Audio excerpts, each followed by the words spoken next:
بالله من الشيطان الرجيم. بسم الله الرحمن الرحيم. الحمد لله رب العالمين. الصلاة والسلام والتحية والإكرام لا سيد يسلم في الوجود سر الله في كل موجود نقطة دائرة الوجود صاحب اللواء الحمد والمقام المحمود سيدنا ومولانا بالقاسم محمد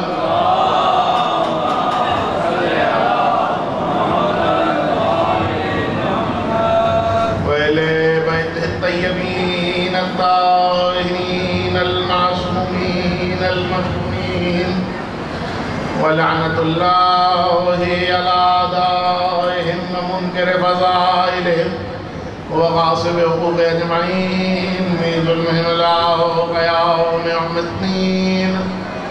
أما بعد فقد قال الله سبحانه وتعالى في محكم كتابه المجيد وفرقانه الحميد وقوله الحق. بسم الله الرحمن الرحيم. إن الصفا والمروة من شعائر الله. صلوات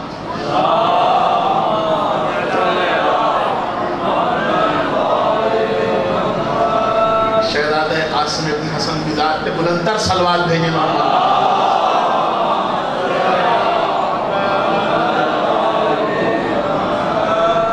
سامعین محترم،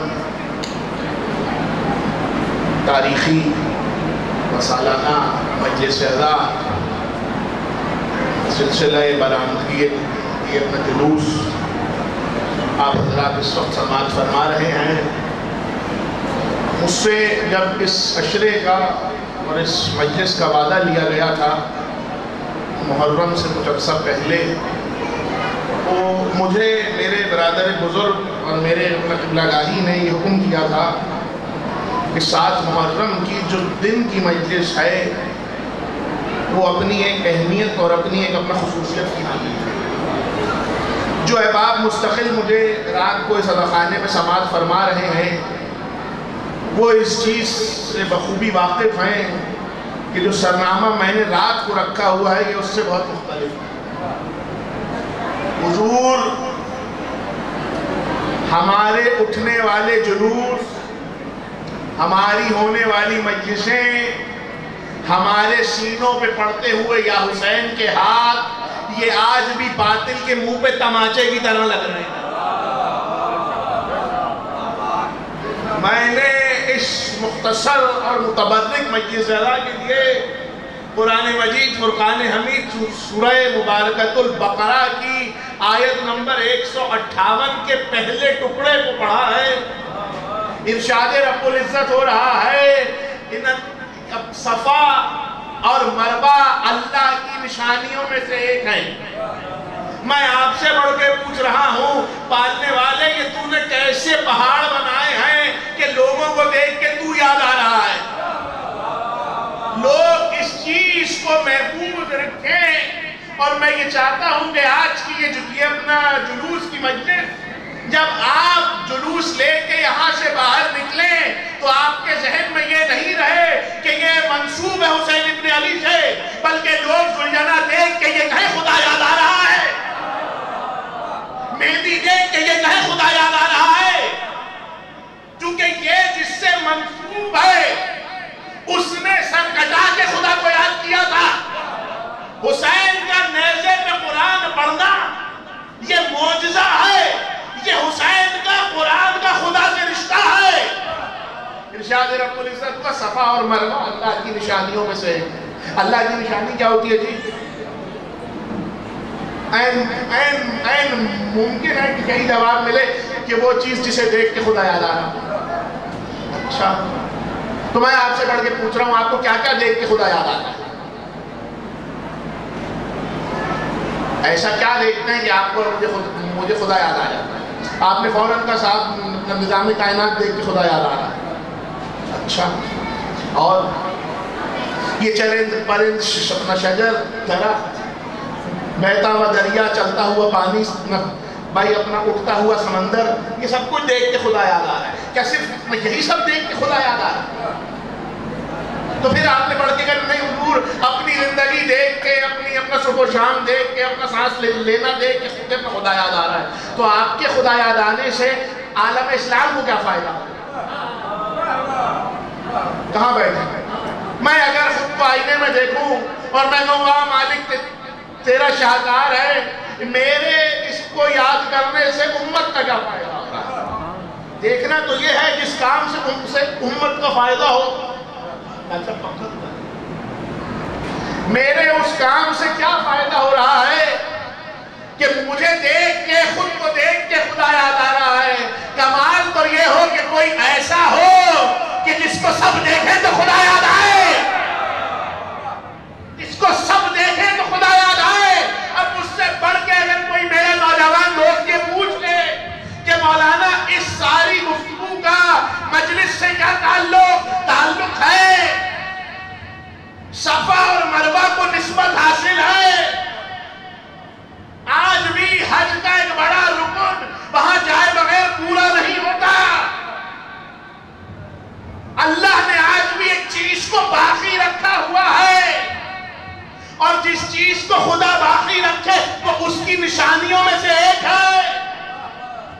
اب میں آپ سے بڑھ کے یہ سوال کر رہا ہوں، اللہ نے جس چیز کو باقی رکھا وہ دیکھ کے لوگوں کو کیا یاد آ رہا ہے؟ آپ نے فرعون کو دیکھا، آپ کو کیا یاد آیا؟ فوراً آپ نے کہا وہ ظالم جابر بادشاہ تھا، ولی خدا کے مقابلے پہ آیا تھا، آج تک ثابت و سالم رکھا ہوا. میں آپ سے بڑھ کے پوچھوں، آپ میں سے جو حج پہ گئے ہیں، عمرے پہ گئے ہیں، جو نہیں گئے، خدا ان سب کو لے کے جائے. آپ پہنچے صفا مروہ پہ، وہاں آپ کو کیا جا کے یاد آیا؟ اچھا چلیں اس چیز کو اور ذرا سا محفوظ کریں. اب تو بہت ہموار ہو گئے رستے، ٹائل لگ گئے، ماربل لگ گئے، بہت بڑا رستہ ہو گیا.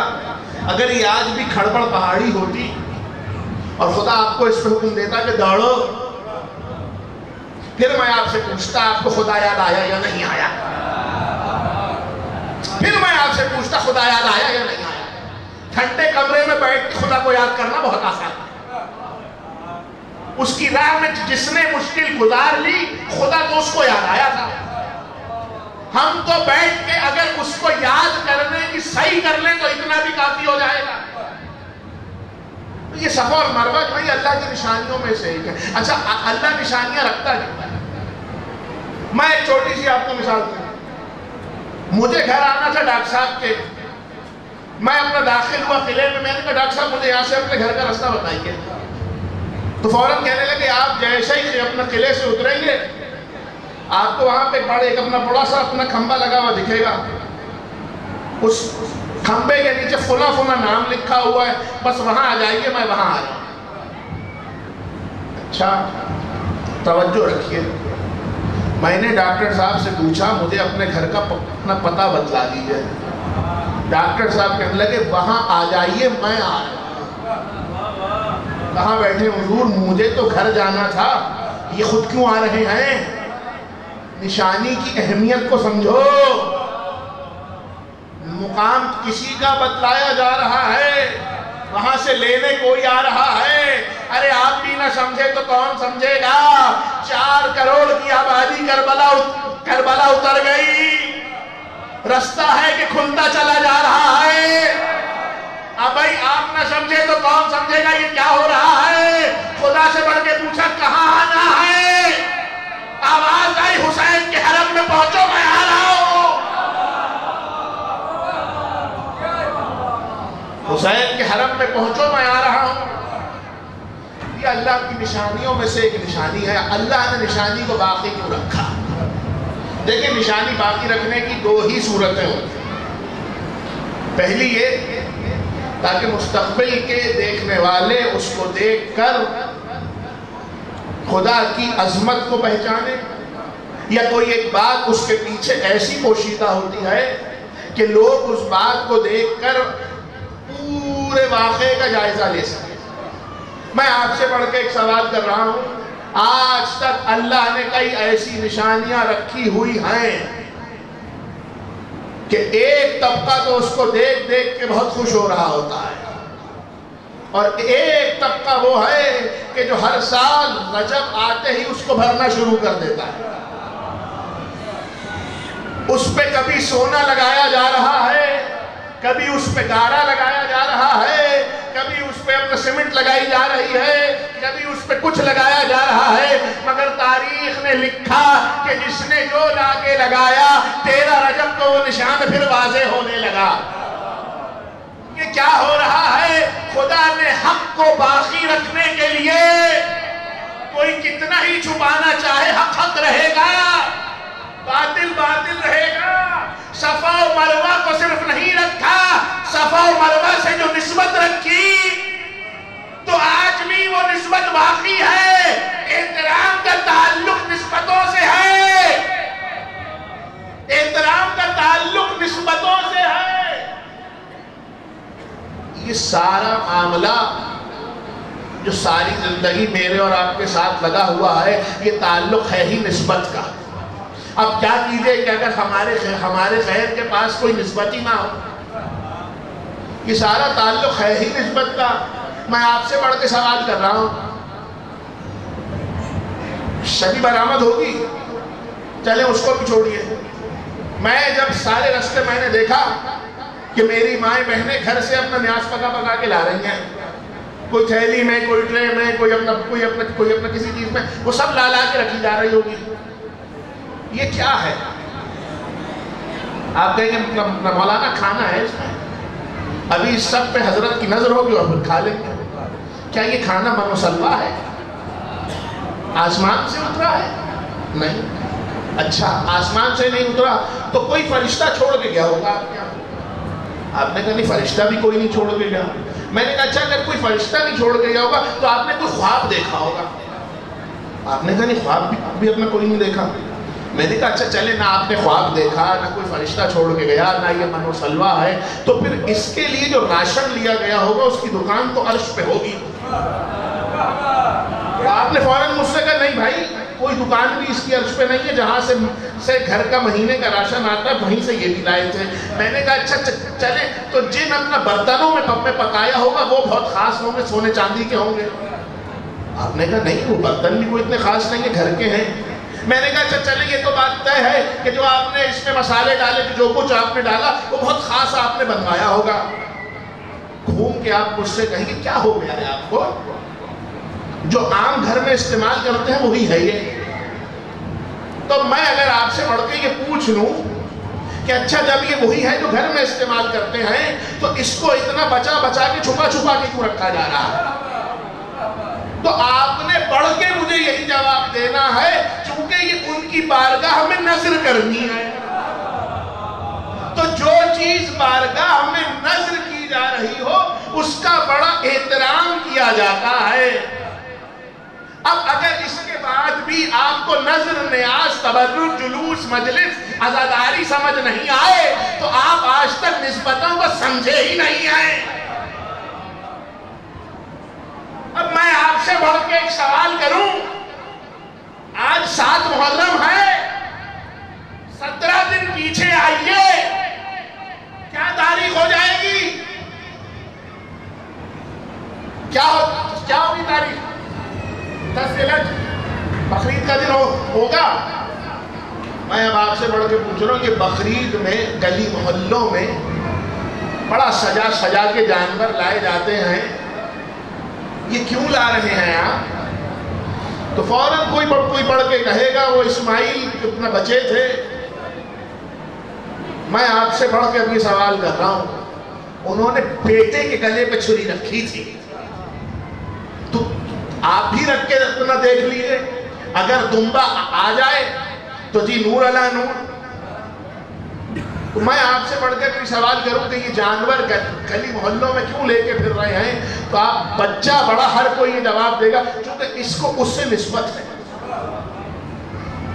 اچھا جس چیز سے نسبت ہے تو کیا یہ وہی ہے؟ وہ تو نہیں ہے۔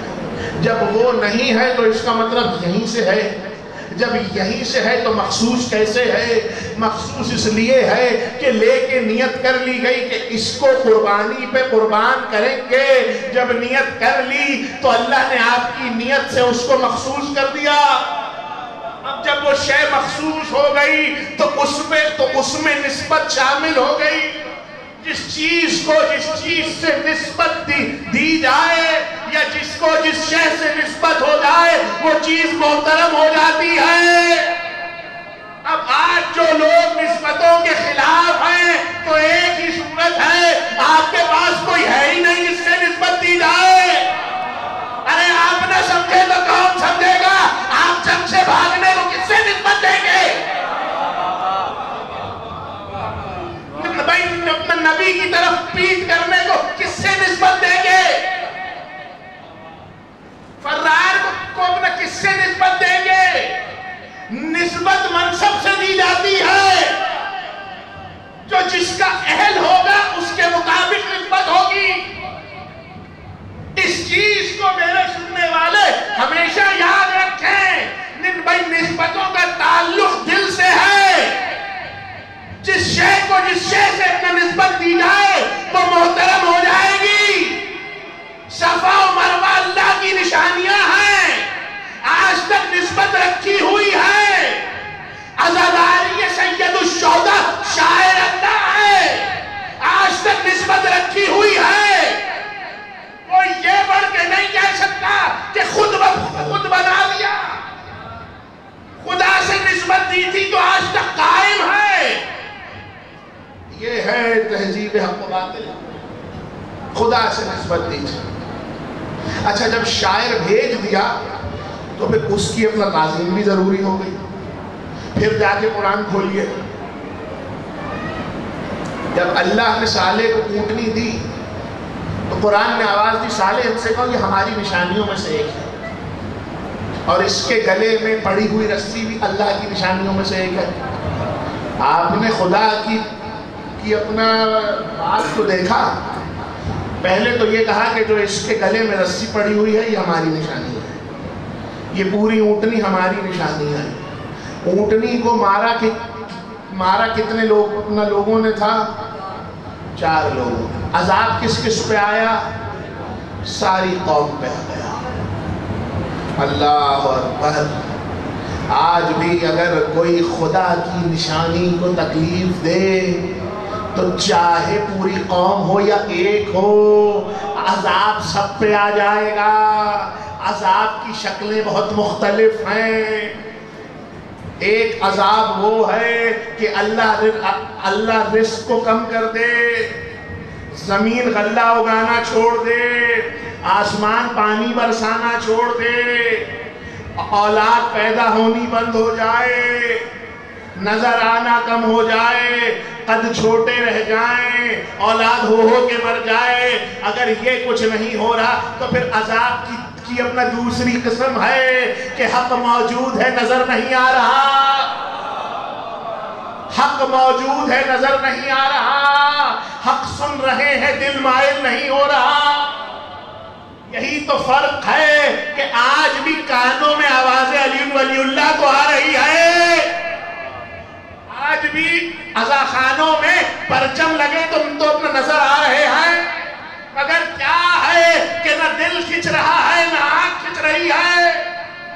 جس نے شاعر اللہ کی تعظیم نہیں کی، خدا نے اس سے اس معرفت کو لے لیا۔ اب وہ لوگ سوچیں جو اپنا تعظیم کے قائل نہیں ہیں۔ صالح کی اونٹنی کو 4 لوگوں نے مارا تھا، عذاب ساری قوم پہ آیا تھا۔ کہیں ایسا نہ ہو کہ آپ کے باپ دادا تکذیب کرے، شکار آپ بھی ہو جائے۔ کہیں ایسا نہ ہو کوئی ایک تکذیب کرے اور شکار سب ہو جائیں۔ اچھا یہ نسبتوں کا جو معاملہ ہے اس کو ذرا سا لوگ محفوظ کریں۔ بھائی نسبت کا معاملہ ہے کیا؟ تعلق. نسبت خاندانی ہوتی ہے. میں یہاں حاضر ہوا، حکیم صاحب نے مجھ سے پوچھا کہ فلاں صاحب سے آپ کو اپنا کوئی تعلق ہے؟ میں نے کہا ہے، بالکل ہے. تو جب میں نے اپنا تعلق ظاہر کر دیا تو یہ میری ان سے نسبت سمجھ گئے کہ ان کا ان سے یہ تعلق ہوگا. اب آپ کیا کیجئے کہ حسین کا اللہ سے اتنا گہرا تعلق ہے، ساری خدائی بھی کربلا میں سمٹ آئے تو جگہ کم نہیں پڑتی. اگر ساری خدائی بھی سمٹ آئے تو کربلا میں جگہ کم نہیں پڑتی. یہ تعلق کس کا ہے؟ نسبتوں کا تعلق ہے. کیونکہ نسبتوں کا تعلق کہیں اور بھی ہوتا ہے. جی ہوتا ہے. کل اپنا نونار کی مجلس کے بعد دسترخوان پہ گفتگو ہوئی، وہاں کا ایک جملہ مجھے خوب اچھا لگا. وہی میں اپنا آخرات کی سماعتوں میں ہدیہ کر رہا ہوں. خون اپنا اثر دکھاتا ہے. باپ دادا کا خون، باپ دادا کی حرکات و سکنات بچوں میں اثر دکھاتی ہیں. یہ نسبت ہے. اگر کسی کے دادا جنگ سے بھاگے تھے تو پوتا بھی جنگ سے بھاگے گا. اگر کسی کا بیٹا چوری کر لے اور آپ تک یہ اطلاع آ جائے اور آپ اس کے باپ دادا اور خاندانی نسبتوں کو جانتے ہو تو آپ چھوٹتے یہ کہیں گے اس کا باپ بھی ایسا ہی تھا، یہ بھی ایسا ہی ہے. یعنی نسبتیں اور تعلق خون میں چلتے ہیں. اب کیا کیجئے کہ اگر کوئی حیدر کرار کا پوتا ہو، کیا کیجئے اگر کوئی غیر فرار کا پوتا ہو، کیا کیجئے اگر کوئی رجل کا پوتا ہو، کیا کیجئے اگر کوئی اپنا کیا کیجئے کہ اگر کوئی اپنا علی کا وارث ہو. یاد رکھیے گا ذوالفقار جہاں دادا کے ہاتھ تھی وہاں پوتوں کے ہاتھ میں آئے گی. اور آج بھی اللہ نے رکھی ہوئی ہے. جب 12واں آئے گا تو کسی نسبت سے لائے گا میرے دادا کی تھی. جب وہ آئے گا تو وہ بھی اسی نسبت سے لائے گا کہ میرے دادا کی تھی. ارے 1400 سال سے لوگوں کو یہی نسبتیں تو سمجھا رہے ہیں. 1400 سال سے منبروں سے لوگوں کو یہی نسبتیں سمجھا رہے ہیں کہ جس کو جس شے سے نسبت ہو جائے اس کا احترام واجب ہوتا ہے. آپ سے کوئی نہیں کہہ رہا کہ شامل ہو، لیکن حضور احترام کا دامن ہاتھ سے نہ چھوڑیے. آپ نہ سمجھے تو کون سمجھے گا؟ بقرعید پہ گائے بھینسوں کو تیار کرنے والوں کو سجے ہوئے ذوالجنہ سمجھ میں نہیں آتے. کیوں؟ کیونکہ نسبت نہیں سمجھے. اگر نسبت سمجھ گئے ہوتے، تعلق سمجھ گئے ہوتے تو کبھی یہ سوال ہی کھڑا نہیں ہوتا کہ اس کو اس شے سے کیا نسبت، اس کا اس شے سے کیا تعلق. بات کہاں سے چھوڑی تھی؟ شجاعت. نسبتوں میں ورثہ بھی آتا ہے. شجاعت ورثہ ہے، عدل ورثہ ہے، زور بازو ورثہ ہے، زور بیان ورثہ ہے. اب کیا کیجئے، اللہ نے سارے اچھے ورثے آل محمد کے لیے رکھے ہوئے. اللہ نے سارے اچھے ورثے آل محمد کے لیے رکھے ہوئے ہیں. شجاعت ہے تو آل محمد کے گھر میں ہے، زور بازو ہے تو آل محمد کے گھر میں ہے، زور بیان ہے تو آل محمد کے گھر میں ہے، شیریں گفتاری ہے تو آل محمد بھائی اپنا آل محمد کے گھر میں ہے، سخاوت ہے تو آل محمد کے گھر میں ہے، اطاعت ہے تو آل محمد کے گھر میں ہے. اب آپ نہ سمجھے تو کون سمجھے گا؟ دین کی جتنی واجبات ہے سب آل محمد کے گھر میں ہے. جتنی واجبات ہے سب آل محمد کے گھر میں ہے. ایک شہزادے کا ذکر محفوظ ہے مجھے، لیکن میں یہ چاہتا ہوں کہ ربط مصائب سے پہلے اس شہزادے کی کچھ ایسی نسبتوں کو پڑھا جائے. یہ حضور مجھ جیسے ذاکرین کی یہ غلطی ہے. امام زادوں کی وہی اہمیت ہے جو ان کے خاندان کی. اگر کوئی آدمی کسی امام کا بیٹا ہے، اگر کوئی شخصیت کسی امام کی اولاد ہے اور وہ امام نہیں ہے تو وہ اس وقت کے امام کی نصرت میں ہے.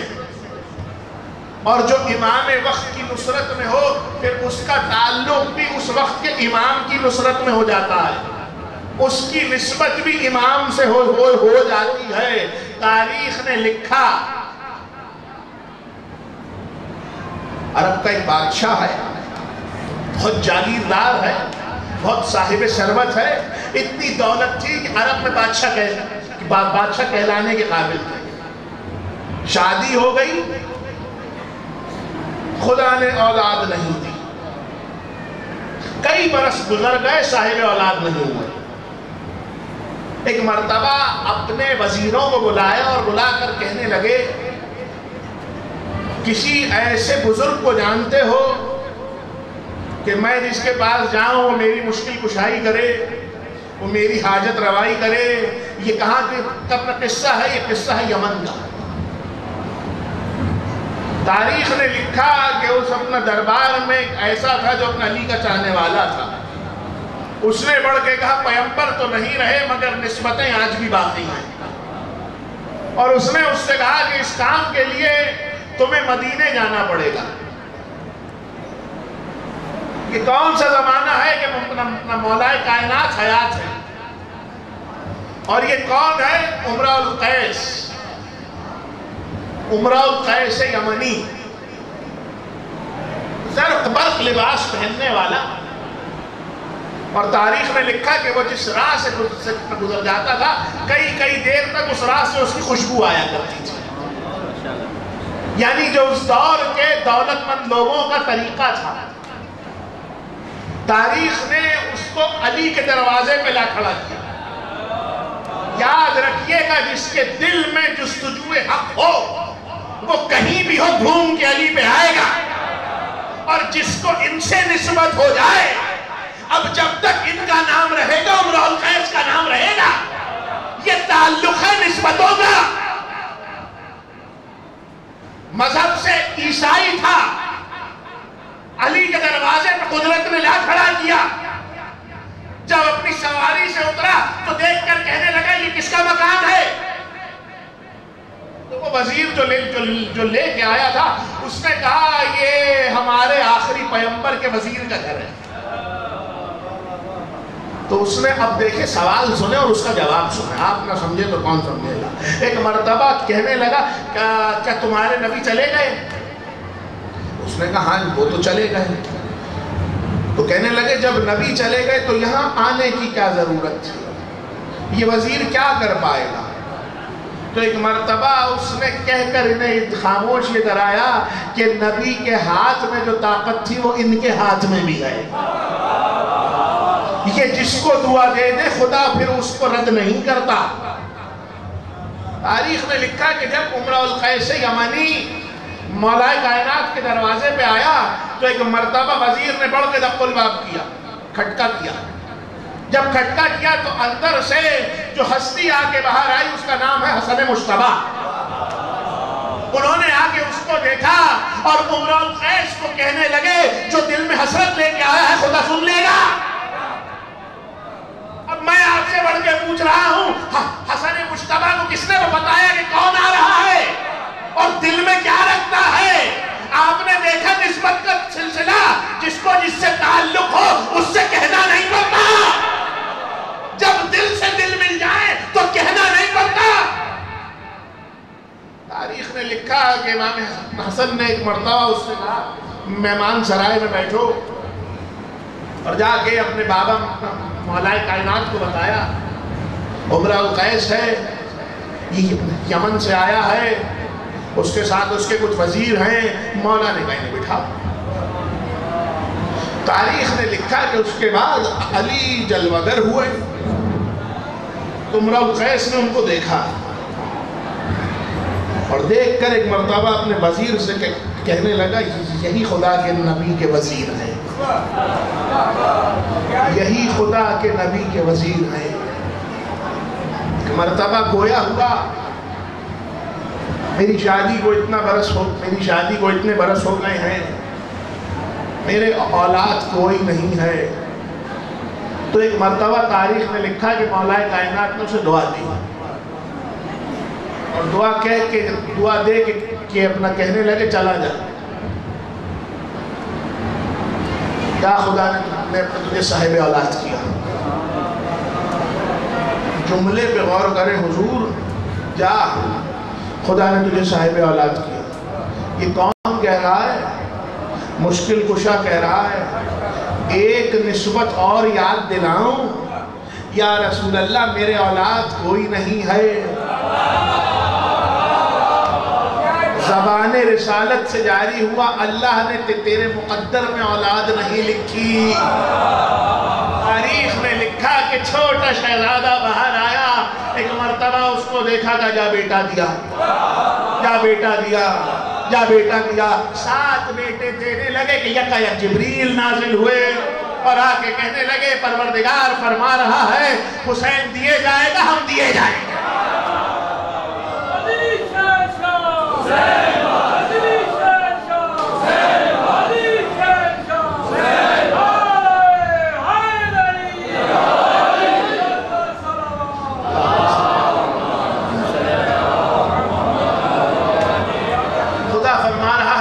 دیے جائیں گے, ہم بھی دیے جائیں گے. کیا کہا عمر القیس کو, جا خدا نے تجھے صاحب اولاد کیا.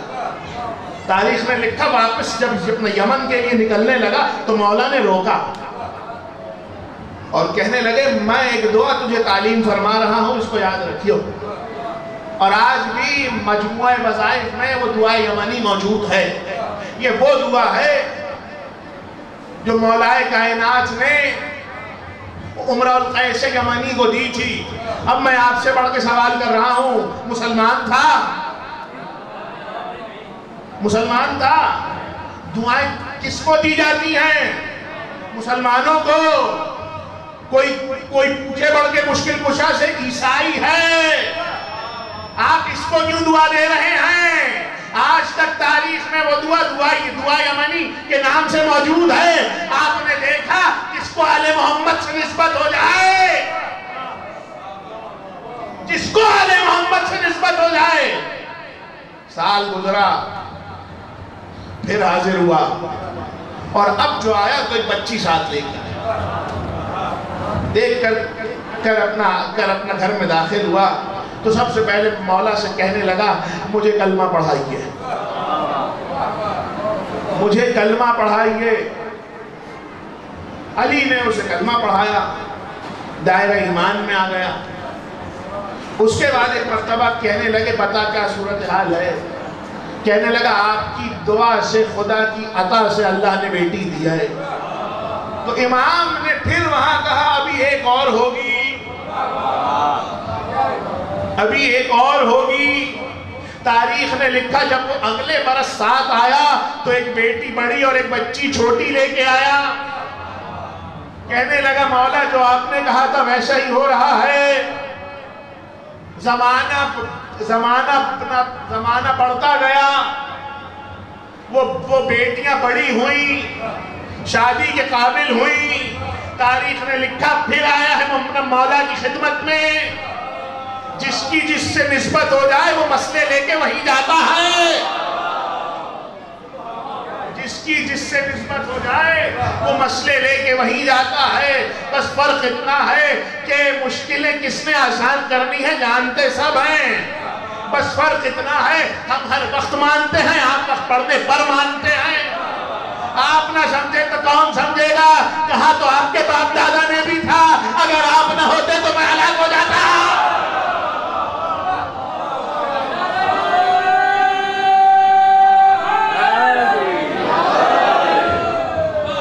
اب پھر حاضر ہوا اور ایک مرتبہ کی کہنے لگا مولا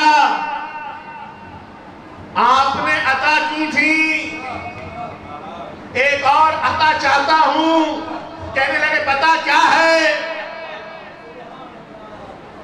کہنے لگا میں کسی ایسے شریف زادوں کی تلاش میں ہوں کہ جن سے اپنی بیٹیوں کا عقد کروں اور جس سے میرا نام بھی رہ جائے, میری عزت بھی رہ جائے. تاریخ نے لکھا 2 بیٹیاں ہیں, ایک کا نکاح حسن مصطفیٰ سے پڑھایا, ایک کا نکاح حسین سے پڑھایا, ایک کو منی ام فروا حضرت قاسم کی ماں, ایک کو کنیت تھی ام رباب، علی اصغر اپنا سکینہ کی ماں، اور پھر وہ جملہ تاریخ میں لکھوایا، امرؤ القیس جب تک ہمارا نام رہے گا تمہارا نام رہے گا۔ آپ نے دیکھا جو حسین سے جڑ جائے، علی سے جڑ جائے، تو قیامت اس کا نام باقی رہتا ہے۔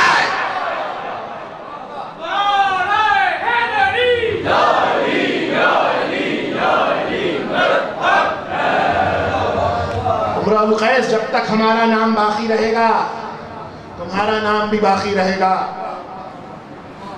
بڑے بڑے لوگ فنا ہو گئے، مگر آج بھی جو حسین سے جڑ گئے، حسن سے جڑ گئے، علی سے جڑ گئے، نام خدا نے باقی رکھا ہوا ہے۔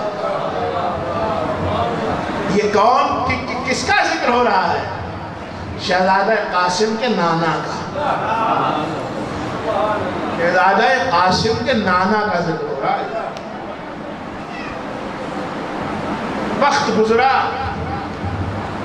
مشکل کشا کی شہادت ہوئی، مولا کائنات دنیا سے رخصت ہوئے، زمانہ بڑھتے بڑھتے 48 ہجری آئی، 7ویں شعبان آئی، حسن کی زوجہ ام فروا کے حجرے سے کسی کے رونے کی آواز آئی۔ لوگوں نے بڑھ کے حسن مجتبیٰ سے پوچھا کون آیا ہے؟ کہنے لگے قاسم۔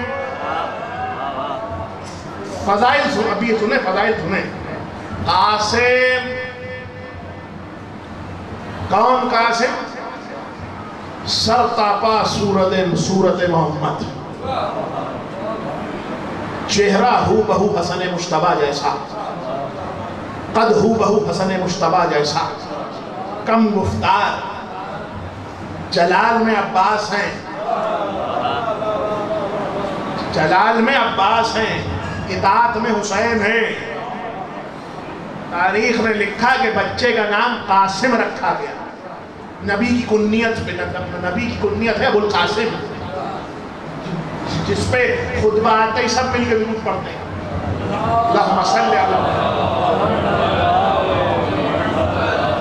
نبی کی کنیت پہ بچے کا نام رکھا گیا قاسم ابن حسن۔ اب دیکھیں نسبتوں کو ذہن میں رکھیے گا، جس سے جس کا جیسا تعلق ہو وہ ویسی نسبت رکھتا ہے۔ میں نے آغاز میں ایک جملہ کہا تھا، جس کے باپ دادا شجاع ہوں ان کے بچے بھی شجاع ہوتے ہیں۔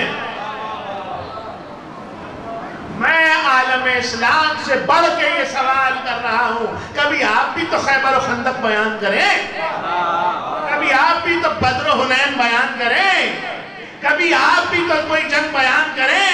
آپ کو معلوم ہے اگر جنگ سنائی تو حیدر کرار کا ذکر آئے گا، اگر آپ نے جنگ سنائی تو حیدر کرار کا ذکر آئے گا۔ کیا کیجئے، اسلام کی کوئی فتح علی کے بغیر ہوئی نہیں، جتنی جنگیں جیتی علی نے جیتی۔ کیا کہا؟ قاسم ابن حسن 7ویں شعبان کو پیدا ہوئے، سرکار نور ہے خطی مرتبت کا۔ تاریخ نے لکھا کہ شہزادی ام فروا اس بچے کو لے کے امام کی خدمت میں، امام نے پیار کیا اور ایک مرتبہ کہا فروا اس کا خیال رکھنا۔ 48 ہجری گزری، 50 ہجری آ گئی، حسن مجتبیٰ شہید ہو گئے۔ شہادت سے پہلے امام نے کام کیا تھا جس کا ذکر مصائب میں ہوگا، اور تاریخ نے لکھا کہ اس بچے سے حسن کو بہت محبت تھی۔ زمانہ آگے بڑھتا چلا، بڑھتے کربلا آئی۔ کربلا میں آل محمد کا طریقہ بتا رہا، مصائب پہ نہیں ہونے لگا۔ آل محمد کے گھر کا طریقہ تھا رجس خانی۔ رجس خانی کیا ہوتی ہے؟ اپنا خاندانی تعلق نسبتیں بتانا، ہم کون ہیں۔ تاریخ نے لکھا علی کے مقابلے پہ، اولاد علی کے مقابلے پہ جب دشمن آیا اس نے اپنی ماں کا نام بتایا۔ محمد جب جب جنگ کے مقام پہ آئے ہیں ہمیشہ اپنے باپ کے نام سے تعارف کراتے ہیں. یہاں کی تاریخیں پڑھ لیجئے کس کس نے کب کب کہاں کہاں آ کے رجس پڑھا ہے. ارے شہزادے کی جنگ سنیں. آمادہ ہیں؟ مل کے درود بھیجیں محمد والے محمد پر.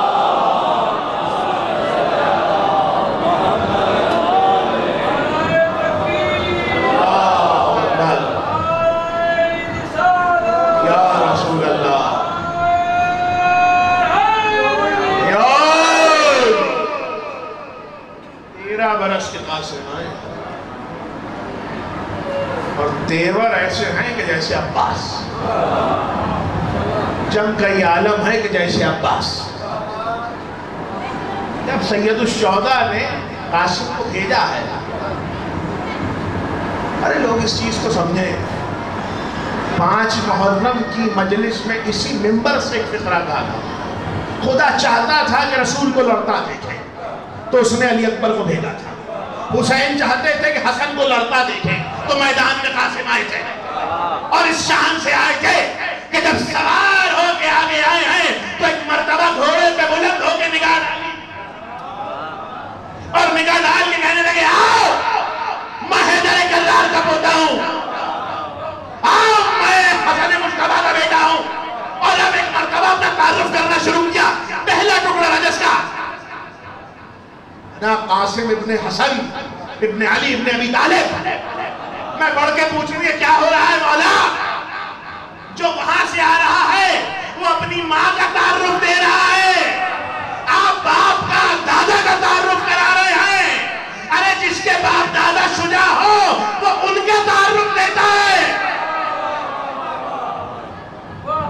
قاسم ابن حسن ابن علی ابن ابی طالب تعارف کرایا. وہاں لشکر دیکھ رہا ہے سامنے یہ کون ہے. اچھا صرف دیکھ رہا ہے. ایک مرتبہ آواز دی حملہ کرو.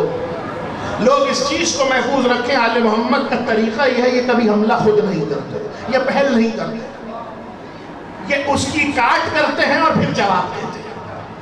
تاریخ نے لکھا قاسم نے جنگ کے وہ تمام حربے استعمال کیے ہیں جو علی اپنی جنگوں میں کرتے تھے. ارے یہ ہے نسبت. جس کا دادا ڈوگلیوں میں ذوالفقار چلاتا ہو, یہ اس کا پوتا میدان میں آیا ہے, آگے فوج کو للکارا, آؤ میرا مقابلہ کرو.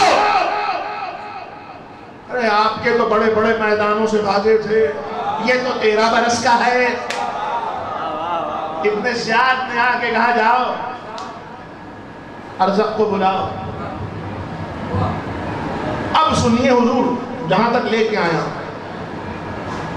ارزق تاریخ نے لکھا 1000 آدمیوں کے برابر کا ایک, اور اس کے 4 بیٹے. بعض علماء نے 3 لکھے, بعض 4. ارزق کو میدان میں جب بھیجا جاتا تھا تو سارا لشکر سکون سے ہوتا تھا, ارزق گیا جیت کے آ جائے گا. تاریخ نے لکھا ابن زیاد نے کہا ارزق کو بلاؤ. ارزق تک خبر ہوئی, وہ ملعون اپنے خیمے میں تھا. ایک مرتبہ کہنے لگا آؤ تجھے ابن زیاد نے بلایا. جب ابن زیاد کے پاس آیا تو کہنے لگا کیا ہوا, کیا میدان میں عباس آ گئے, کیا ہوا, کیا میدان میں عباس آ گئے. ارزق کو لایا حضرت ابو الفضل کے لیے گیا تھا کہ ان کے پاس بھی ایک ایسا ہے جو لاکھوں کے برابر کا ہے. کہنے لگا کیا میدان میں عباس آ گئے. کسی نے ساتھ میں کہا نہیں عباس نہیں آئے, قاسم آیا.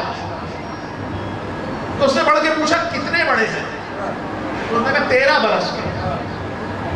تاریخ نے لکھا پیچھے ہوا ایک قدم اور کہنے لگا تو کیا چاہتا ہے, میری قوم میرا مذاق اڑائے 13 برس کے بچے پہ, اس کے لیے میرے بچے کافی ہیں. اب کیا ہوا, ارزق نے کہا کوئی مسئلے کی بات نہیں ہے, میں اپنے پہلے بیٹے کو بھیجوں گا, وہ سر لے آئے. بیٹے کو بھیجا گیا. 4 بیٹے ہیں, سب سے چھوٹا بیٹا 21 برس کا ہے, علامہ اظہر حسن زیدی آل اللہ مقامہ نور اللہ مرقدہ لکھتے ہیں کہ خدا کو جب باطل کو حق سے ٹکروانا ہو تو ایک نہیں پورا خاندان آ کے ختم ہو جاتا ہے. پہلے بیٹے کو بھیجا ارزق نے، قاسم ابن حسن نے اس کو دیکھا اور دیکھ کر کہنے لگے اپنے باپ کو بھیج. یہ 13 برس کی عمر میں تیور دیکھ رہے ہیں، اپنے باپ کو بھیج. وہ آیا، وہ نیزہ لے کے آیا تھا. جیسے ہی نیزہ اس نے قاسم کی طرف اٹھایا، تاریخ نے لکھا علی کے شیر نے تلوار کو کھینچا. اور عالم یہ ہے کہ اس کی نگاہ میں نگاہ ڈال کے کہ جیسے ہی اس نے نیزہ مارا ہے، قاسم نے 2 ٹکڑے کر کے گرایا. اب وہ آگے بڑا تلوار لے کے.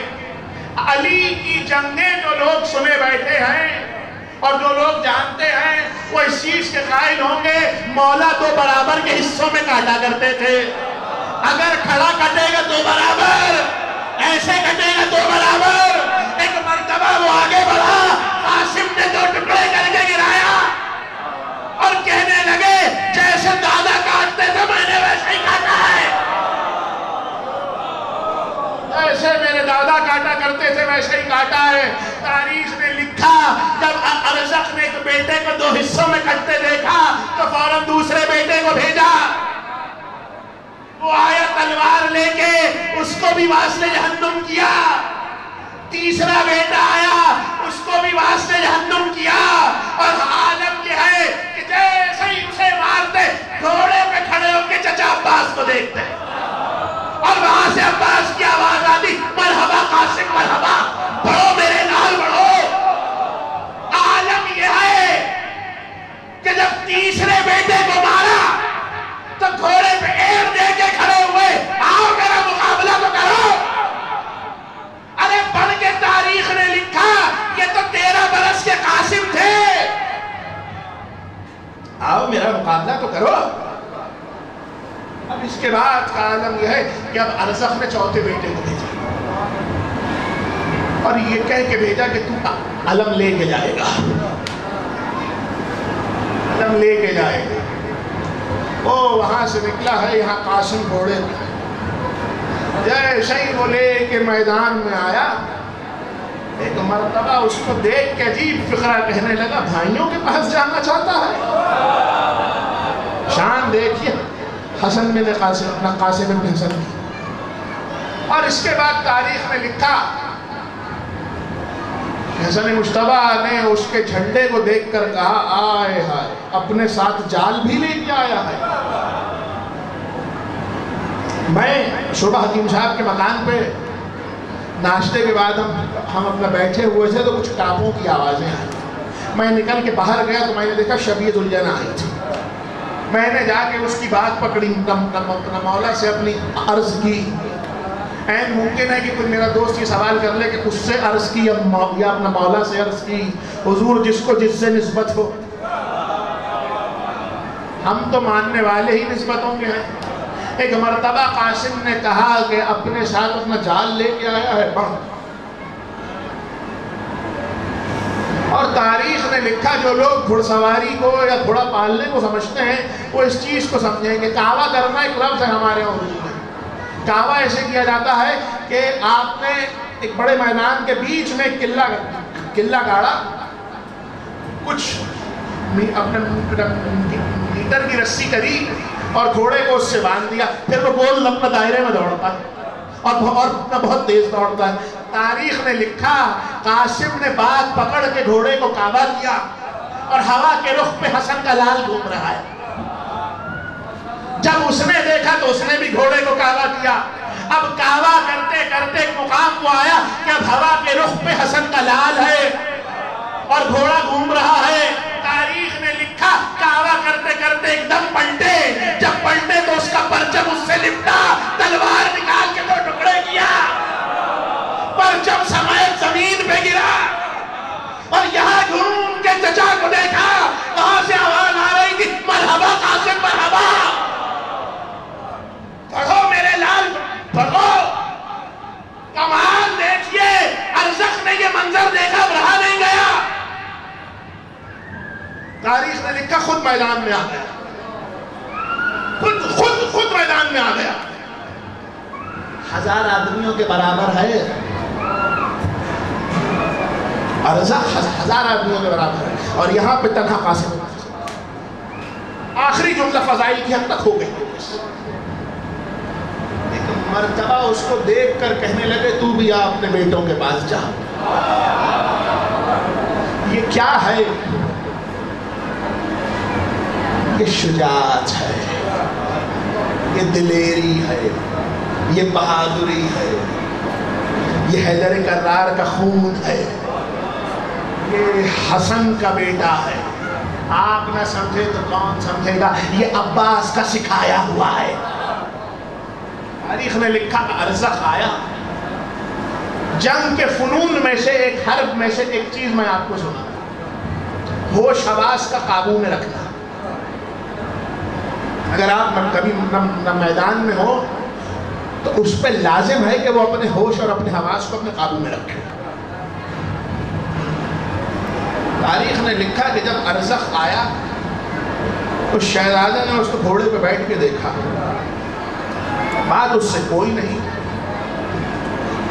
اس کو دیکھا اور ایک مرتبہ عباس کو دیکھا. وہاں سے جب داد شجاعت پائی ہے تو حملہ کیا ہے. جب حملہ کیا ہے تو پہلے انتظار کرتے رہے کہ یہ پہل کرے. جب ارزخ نے پہل کری تو اس کے بعد حسن کے لال نے تلوار کو پھینچا. جس گھوڑے پہ سرکار سوار ہے اس کا نام ہے میمون. قاسم کی سواری کا نام ہے میمون. میمون پہ سوار ہیں، گھوڑے پہ بلند ہوئے، ارزخ کے 2 ٹکڑے کیے. جیسے ہی ارزخ 2 ٹکڑے ہو کے گرا، اب ایک مرتبہ علی کا لال گھوڑے پہ بلند ہوا. اچھا، تاریخ نے ایک بڑا اچھا منظر اس کا لکھا ہے، وہ سنیے. تاریخ نے لکھا کہ حسن کا لال قاسم درمیان میں کھڑا ہے اور دائرہ بنائے ہوئے فوج دیکھ رہی ہے. دائرہ بنائے ہوئے فوج دیکھ رہی ہے اور وہ سوار گھوڑے پہ سے بلا رہا ہے، آؤ آؤ میرا مقابلہ کرو، آؤ. یہ کون ہے؟ قاسم ابن حسن، علی کا شیر ہے، حسن کا خون ہے. 13 برس کے ہیں، 13 برس کے. آپ نے بار بار مجھ سے اس جملے کی تنقید میں تکرار سنی ہے، 13 برس کے، 13 برس کے. ارے جس کے دادا جھولے میں کلہ اشتر چیر دے، ان کے گھر کا 13 برس بھی ابو الفضل عباس ہوتا ہے. 13 برس کے تو ہے. ایک مرتبہ لکھا کہ جب ارزخ کو 2 ٹکڑے کر چکے، اس کے بعد گھوم کے چچا کو دیکھا. حسین بھی چچا ہے، عباس بھی چچا ہے. جب ان کو دیکھا تو وہاں سے داد شجاعت ہوا. یہ شہزادے کی وہ جنگ ہے جو عموماً بہت کم پڑھی جاتی ہے. ارزخ اور اس کے 4 بیٹوں کو جو قاسم نے زیر کیا ہے، آپ جا کے تاریخ دیکھیے. یہاں منبر پہ اتنا وقت نہیں ہے. ارزخ کے بیٹوں کے بارے میں جو باتیں لکھی گئی ہیں، باپ 1000 کے برابر ہے، ایک بیٹا 100 کے برابر ہے. 4 بیٹے آئے تھے، 100 کو دے ذرا 4 سے کریں 400، باپ 1000 کے برابر ہے. اب بتاؤ قاسم نے 1400 مارے یا نہیں؟ جب مار چکے تو ایک مرتبہ داد شجاعت پر قاسم ابن حسن ہو گئی تقریب. ابھی جہاں تک مسائل پڑھ سکا وہاں تک کرنا انشاءاللہ. رات کی مجلس میں کچھ عادت تو پڑھنی ہے. تاریخ نے لکھا کہ جب حسن مشتبہ کا آخری وقت تھا، مولا اپنا زہر کی حالت میں تھے. ایک مرتبہ فروا سے کہا، فروا ایک کاغذ قلم دو. کاغذ قلم منگوایا، اس پہ کچھ لکھا. اور کہنے لگے اس کا تعویذ بنا کے قاسم کے بازو میں پہنا دو. اور تاریخ نے لکھا کہ بیٹے کو کلیجے سے لگا کے بہت روئے. جب یہ منظر ہوا، اس سے ایک شب پہلے مادر قاسم بی بی ام فروہ نے خواب دیکھا تھا. اور وہ خواب یہ تھا کہ صبح اٹھ کے والی کو بتایا. کہنے لگی والی میں نے رات ایک بڑا عجیب خواب دیکھا ہے، میرا دل بہت گھبراتا ہے. مولا نے کہا بیان کرو.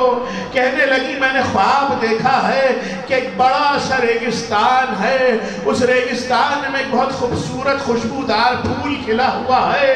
میں جیسے ہی اس کو توڑنے گئی، تھوڑی دیر میں ایک بہت تیز آندھی چلی اور اب اس پھول کی پتی پتی میدان میں بکھر گئی اور میں اس پتی پتی کو چن رہی ہوں.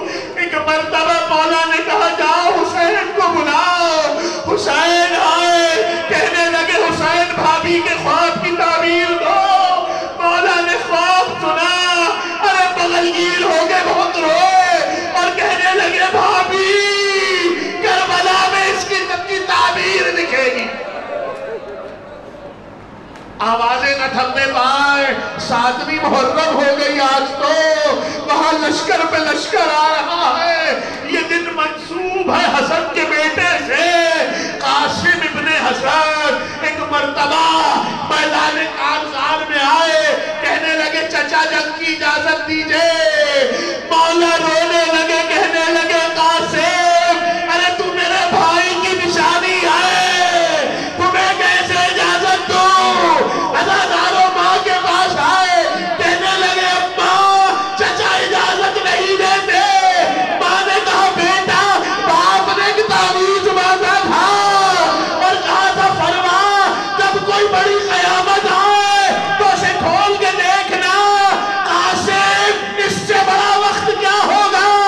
عزاداروں تعویذ کھولا گیا.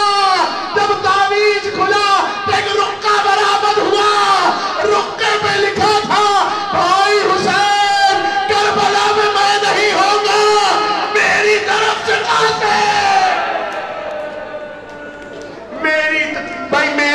میری طرف سے قاسم. ایک مرتبہ امام نے رقعے کو چوما. آپ کو معلوم ہے رقعے پر ایک سطر اور لکھی تھی. علماء اس کے قائل ہے، میں اس کو ہر شہزادے کی مجلس میں پڑھتا ہوں. اس میں لکھا تھا حسین قاسم کا عقد کبریٰ سے کر دینا.